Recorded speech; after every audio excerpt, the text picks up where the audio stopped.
KVP news में आपका स्वागत है। प्रस्तुत है आज के मुख्य समाचार। हॉर्मुज़ जल डमरू मध्य में अमेरिका और ईरान के बीच तनाव तेजी से बढ़ गया है। रिपोर्ट्स के मुताबिक अमेरिकी सेना ने ईरान की कई छोटी सैन्य नौकाओं को डुबो दिया। अमेरिकी सेंट्रल कमांड के अनुसार ये नौकाएं व्यापारिक जहाज़ों और अमेरिकी जहाज़ों को निशाना बनाने की कोशिश कर रही थीं, जिन्हें हेलीकॉप्टर और सैन्य कार्रवाई से नष्ट कर दिया गया। इस घटना के पीछे मुख्य वजह ये बताई जा रही है कि ईरान पर आरोप है कि वो हॉर्मुज़ से गुजरने वाले व्यापारिक जहाज़ों पर ड्रोन, मिसाइल और छोटी बोट से हमले कर रहा था। इसी के जवाब में अमेरिका ने प्रोजेक्ट फ्रीडम नाम से ऑपरेशन शुरू कर जहाज़ों की सुरक्षित आवाजाही सुनिश्चित करने की कोशिश की। अमेरिका के पूर्व राष्ट्रपति डोनाल्ड ट्रंप ने इस दौरान कड़ी चेतावनी देते हुए कहा कि अगर ईरान ने अमेरिकी जहाज़ों को निशाना बनाया तो उसे धरती से मिटा दिया जाएगा। ये बयान तनाव को और बढ़ाने वाला माना जा रहा है। वहीं ईरान ने भी जवाबी रुख अपनाते हुए कहा है कि वो किसी भी विदेशी सैन्य दखल का कड़ा जवाब देगा और हॉर्मुज़ क्षेत्र पर उसका नियंत्रण बना रहेगा। ईरान अमेरिका युद्ध को लगभग 2 महीने होने के बाद वैश्विक अर्थव्यवस्था पर इसका बड़ा असर दिखने लगा है और मंदी का खतरा बढ़ गया है। रिपोर्ट्स में दावा किया जा रहा है कि इस युद्ध में अमेरिका अब तक भारी खर्च कर चुका है। कुछ अनुमानों में इसे करीब 100 अरब डॉलर यानी लगभग 95 लाख करोड़ रुपए तक बताया गया है। हालांकि अलग-अलग स्रोतों में खर्च के आंकड़ों पर विवाद भी है। वहीं ईरान में हजारों लोगों की मौत की बात सामने आ रही है। इस संघर्ष के कारण तेल आपूर्ति, समुद्री व्यापार और वैश्विक सप्लाई चेन प्रभावित हुई है, जिससे महंगाई और आर्थिक अस्थिरता बढ़ रही है। विशेषज्ञ मानते हैं कि ऐसे हालात में चीन और रूस जैसे देश रणनीतिक और आर्थिक रूप से फायदा उठा सकते हैं, जबकि बाकी दुनिया पर मंदी का दबाव बढ़ सकता है। दलाई लामा ने बुद्ध पूर्णिमा के अवसर पर लोगों से 21वीं सदी का बौद्ध बनने का आह्वान किया। धर्मशाला के कालचक्र यानी मुख्य तिब्बती मंदिर से दिए गए अपने संदेश में उन्होंने कहा कि आज के दौर में सिर्फ आस्था नहीं बल्कि बुद्ध के विचारों को समझकर उन्हें जीवन में अपनाना जरूरी है। उन्होंने जोर देकर कहा कि करुणा, अहिंसा और शांति जैसे सिद्धांत ही दुनिया को बेहतर बना सकते हैं। उनका संदेश था कि अगर हर व्यक्ति बुद्ध की शिक्षाओं को अपने दैनिक जीवन में उतारे तो वैश्विक स्तर पर शांति और खुशहाली लाई जा सकती है। दलाई लामा ने यह भी कहा कि बदलती दुनिया में बौद्ध धर्म को तर्क, विज्ञान और समझ के साथ अपनाना चाहिए। यही 21वीं सदी का बौद्ध होने का अर्थ है। 2026 के विधानसभा चुनावों में देश की राजनीति में बड़ा बदलाव देखने को मिला है। भारतीय जनता पार्टी ने पहली बार पश्चिम बंगाल में जीत दर्ज कर सरकार बनाने की स्थिति हासिल की, जिससे ममता बनर्जी के लंबे शासन का अंत हो गया। वहीं असम में बीजेपी ने लगातार तीसरी बार सत्ता बरकरार रखी। दक्षिण भारत में बड़ा उलटफेर हुआ, जहां अभिनेता विजय की पार्टी ने तमिलनाडु में जीत हासिल कर उन्हें मुख्यमंत्री बनने की राह पर ला दिया। दूसरी ओर केरल में कांग्रेस नेतृत्व वाले गठबंधन की वापसी हुई, जिससे लेफ्ट की सरकार राज्य से बाहर हो गई।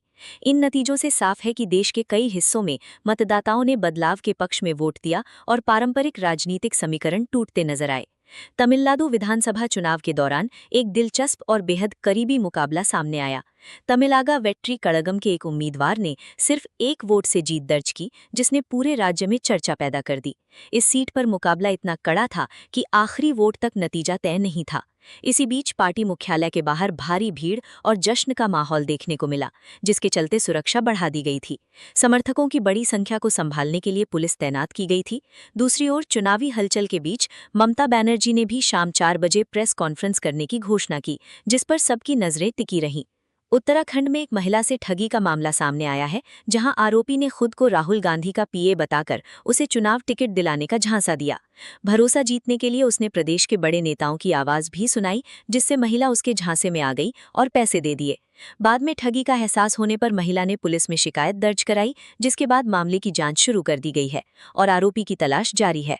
सुप्रीम कोर्ट ने transgender persons protection of rights amendment act 2026 की संवैधानिक वैधता पर सवाल उठाने वाली याचिकाओं पर सुनवाई करते हुए केंद्र और राज्यों को नोटिस भेजा है और 6 हफ्तों में जवाब देने को कहा है। अदालत ने फिलहाल कानून पर रोक लगाने से इनकार किया है, लेकिन मामले को आगे सुनवाई के लिए 3 जजों की बेंच के पास भेजने की बात कही है।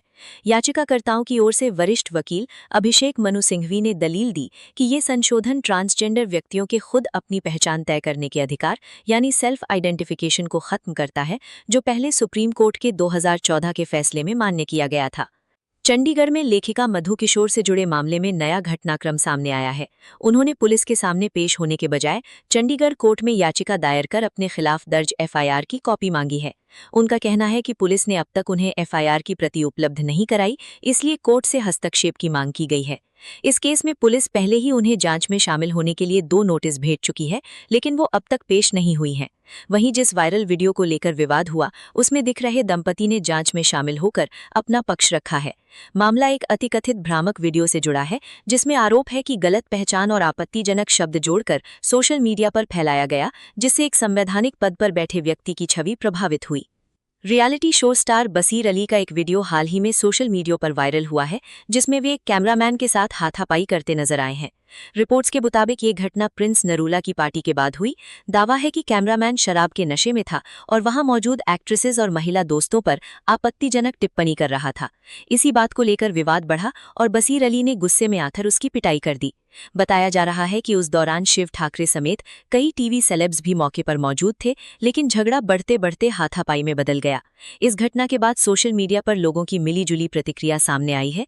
कुछ लोग बसीर का समर्थन कर रहे हैं कि उन्होंने महिलाओं के सम्मान के लिए कदम उठाया, जबकि कई लोग हिंसा को गलत बता रहे हैं। फिलहाल बसीर अली या अन्य सितारों की तरफ से इस मामले पर आधिकारिक बयान सामने नहीं आया।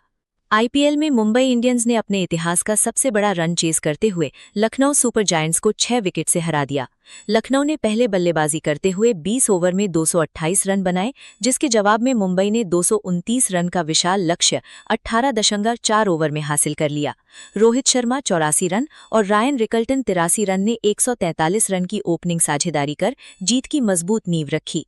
ये मुंबई इंडियंस का आईपीएल में अब तक का सबसे बड़ा सफल रन चेस है। टीम ने ये लक्ष्य 4 विकेट खोकर हासिल किया और इस जीत से प्लेऑफ की उम्मीदें भी बरकरार रखीं। चंडीगढ़ की युवा तेज गेंदबाज नंदिनी शर्मा का चयन भारतीय महिला क्रिकेट टीम में हो गया है और अब वे 2026 के महिला T20 वर्ल्ड कप में भारत का प्रतिनिधित्व करेंगी।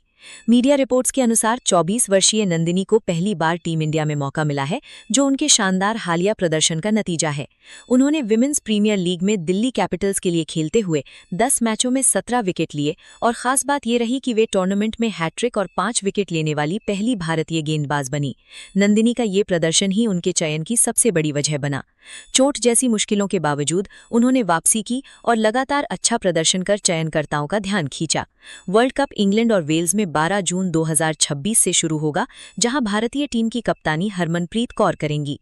नंदिनी ने अपने इंटरव्यू में भारतीय स्टार तेज गेंदबाज जसप्रीत बुमराह को अपना रोल मॉडल बताया और कहा कि उनका सपना भारत को वर्ल्ड कप जिताने में योगदान देना है।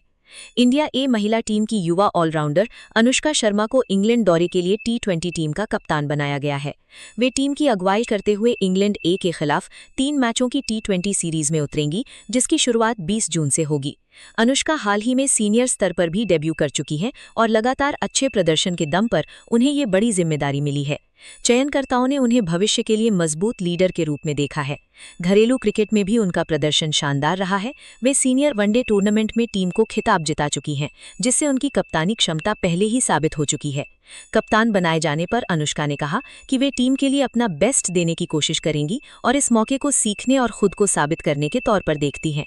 ये दौरा युवा खिलाड़ियों के लिए खुद को इंटरनेशनल स्तर पर साबित करने का अहम मौका माना जा रहा है, जहां अच्छा प्रदर्शन उन्हें सीनियर भारतीय टीम तक पहुंचा सकता है। थॉमस कप के सेमीफाइनल में भारत को फ्रांस के खिलाफ हार का सामना करना पड़ा। भारत ये मुकाबला 3-0 से हार गया और टूर्नामेंट से बाहर हो गया। हालांकि टीम ने ब्रॉन्ज मेडल जरूर हासिल किया। इस मुकाबले में भारत को बड़ा झटका तब लगा जब स्टार शटलर लक्ष्य सेन चोट के कारण नहीं खेल सके। उनकी गैर मौजूदगी का असर साफ दिखा और टीम एक भी मैच नहीं जीत सकी। सेमीफाइनल में किदाम्बी श्रीकांत, HS प्रणय और आयुष शेट्टी तीनों अपने अपने सिंगल्स मुकाबले हार गए।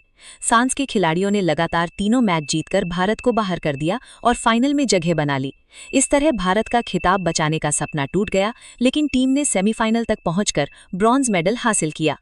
भारत के अधिकांश हिस्सों में गर्म और धूप वाला मौसम चल रहा है, जबकि कुछ राज्यों में उमस और कहीं-कहीं हल्की बारिश या बादल छाए होने की संभावना है।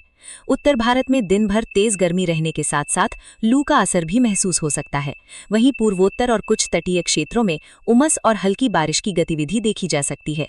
दक्षिण भारत के कई शहरों में तपिश वाली गर्मी चल रही है, जो दिन भर बाहर निकलने वालों के लिए चिंता की बात है। इसलिए ढीले कपड़े, पानी और सनस्क्रीन का उपयोग करना जरूरी है। इसी के साथ केवीपी न्यूज से आज के समाचार समाप्त हुए। नमस्कार।